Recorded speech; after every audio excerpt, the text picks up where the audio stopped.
আপনারা কখনো কি কাঁঠালের আইসক্রিম খেয়েছেন? আমি এই প্রথমবার কিনলাম। Amul joyful jackfruit ice cream, real fruit real ice cream.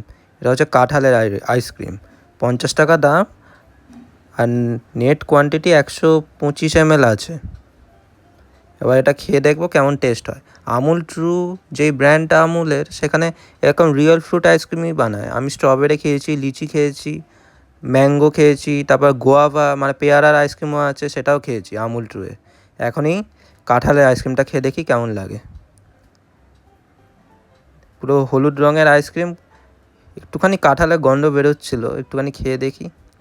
আর দেখতেই পাচ্ছেন একটু আধটু কাঁঠালের পিসও দেওয়া আছে, কারণ আমুল ট্রুয়ে রিয়েল ফ্রুট আইসক্রিম বানায়, কাঁঠালের পিসও ছোটোখাটো দেওয়া আছে। এবার একটু খেয়ে দেখবো কেমন লাগে। আপনারা কখনো কি কাঁঠালের আইসক্রিম খেয়েছেন কি না, তাহলে কমেন্ট করে জানান। ভালোই খেতে, কাঁঠালেরই টেস্ট আসছে, ভালোই লেগেছে খেতে। আপনারা কখনো কি আমুল ট্রুয়ে কাঁঠালের জয়ফুল জ্যাকফ্রুট আইসক্রিমটা খেয়েছেন কি না, তাহলে কমেন্ট করে জানান। আর ভিডিওটি ভালো লাগলে লাইক শেয়ার ও সাবস্ক্রাইব করে দেবেন। ধন্যবাদ।